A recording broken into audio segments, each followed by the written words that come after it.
மாண்புமிகு தமிழ்நாட்டின் முதலமைச்சர் தளபதி அவர்களுடைய நல்லரசில் அனைத்து துறைகளும் தமிழ்நாட்டில் சிறப்பான வளர்ச்சியை பெற்று இந்திய துணைக்கண்டத்தில் தமிழகம் இன்றைக்கு முதன்மையான இடத்தை பெற்றிருக்கிறது. அந்த வகையில் கூட்டுறவுத்துறையில் பல்வேறு சாதனைகளை படைத்திருக்கிறது என்றால் அது மிகையாகாது. நடந்த மாநாட்டில் தமிழக மக்கள் அன்போடு அப்பான்னு அலைங்கன்னு சொன்ன விஷயத்த அங்கிள் அப்படின்னு அலைங்கன்ற மாதிரி விஜய் பேசியிருக்காரு. அதை எப்படி பாக்குறீங்க? ஒரு மாமா முறை கொண்டாடுறாருன்னா அவர் கொண்டாடிட்டு போறாரு. அது அவர் விருப்பப்படுறத சொல்றாரு. ஒரே இதுதான் அது எல்லாரும் சொல்லணுன்றது இல்லை. அவரு மாமா பிடிக்குதுன்னா மாமான்னு சொல்லிட்டு அவருடைய அரசியல் எதிரி திமுக அப்படின்னு சொல்லியிருக்காரு. கொள்கை எதிரி பாஜக, எங்களுடைய அரசியல் எதிரி திமுக. 2026 தேர்தலில் திமுக இல்ல டிவிகே ரெண்டுக்கு இடையில தான் போட்டி அப்படின்னு சொல்லியிருக்காரு. அப்படின்னு அவர் தானே சொல்லிட்டு போறாரு. அதை நீங்க ஒளிபரப்புனீங்க, நானும் கூட பார்த்தேன். அது பற்றிய விளக்கத்தை அவர்கிட்ட கேட்கணும். இல்ல யாரும் ஒதுக்கப்பட்டிருக்கிறார்களோ நேரடியா திமுகவோட மோதுறதுக்கு நான் தான் தகுதி இருக்கோம்னா அப்ப நாங்கள்லாம் இல்லையான்னு மற்றவங்க அதுல உணர்ச்சி வசப்படணுமே தவிர எங்களுக்கு ஒண்ணு மேல கடுமையான விமர்சனம் நேற்று வச்சிருக்காரு சார்.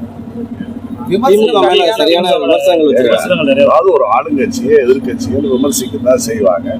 அந்த விமர்சனங்கள்லாம் எது உண்மைத்தன்மை இருக்கிறது என்பதை தேர்தல் காலங்கள்ல அவங்க சொல்றது மாதிரியே 2026 தேர்தல் நேரத்தில் தமிழ்நாட்டு மக்கள் தருவாங்க.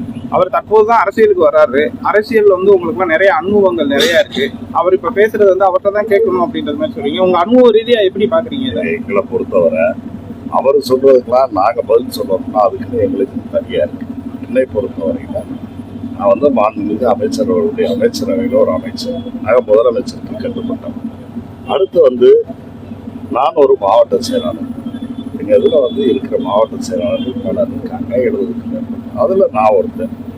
நான் என் கருத்தை இயக்கத்தின் கருத்துன்னு நான் சொல்ல முடியாது.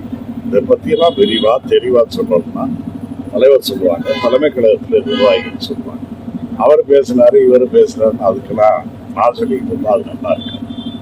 நீங்களே சொல்றீங்க அவர் நேற்று தான் கட்சி ஆரம்பிச்சாரு, இன்னும் கூட உதயகுமார் பேசுறதா கேள்விப்பட்டேன், 1.5 வருஷம் கை குழந்தையா இருக்கு அப்படின்னு சொல்றாரு. இதெல்லாம் அவங்க பேசிக்கிறட்டு எங்களை அந்த இதுல இருக்கு. திமுகவோட போட்டி விஜய் பெரிய இது இல்லை. போட்டி போடுறவங்க யாரு வந்தாலும் சந்திக்க தானே ஆகணும். நாங்க சொல்றோம் தொடர்ந்து 2026 திமுக ஆட்சி தான் வரும், கூட்டணி தான் ஜெயிக்க. முதலமைச்சராக மாண்புமிகு அண்ணன் தளபதி அவர்கள் தொடர்வார்கள் நாங்கள் சொல்றோம். அது எங்களுடைய உணர்வு, எங்களுடைய உரிமை. அதற்காக நாங்க உழைக்கிறோம். அதை ஏத்துக்கிறாங்க அவங்களுடைய விருப்பம். அவங்களும் அந்த நம்பிக்கையோட வர்றாங்கன்னா பார்க்கணும். இதை நிர்ணயிக்கிற இடம் தான் தேர்தல் களம். அதுக்கான போட்டி 2026 கூட்டணி தேர்தல் நெருங்கிட்டு வந்துட்டு எங்க கூட்டணி இருக்குது. எங்க தலைவர் அதெல்லாம் பாத்துக்கிறாங்க. அதான் சொல்லிட்டேன். நான் தலைவர் என்ன சொல்றாங்களோ அதை செய்ய முதலமைச்சர் என்ற முறையில முதலமைச்சர் என்ன வழிகாட்டுறாங்களோ அதை துறையை வழி நடத்துவோம். இன்னைக்கு கேளுங்க சாதனை.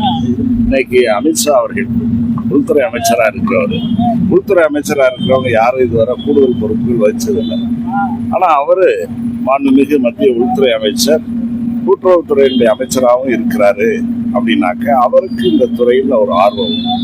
ஏன்னா அவருடைய தொடக்க அரசியலை கூட்டுறவுல இருந்தா தொடங்கியிருக்காரு.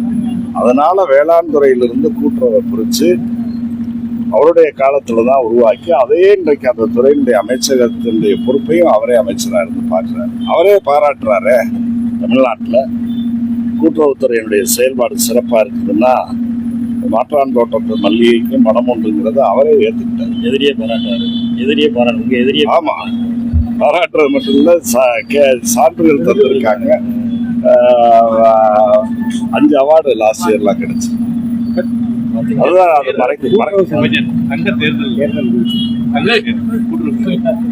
தங்க தேர்தலா அது நடத்துறதுக்கான பணிகள் நடந்து வருது. தேர்தலை உடனே அறிவிச்சுட்டு பண்ண முடியாது.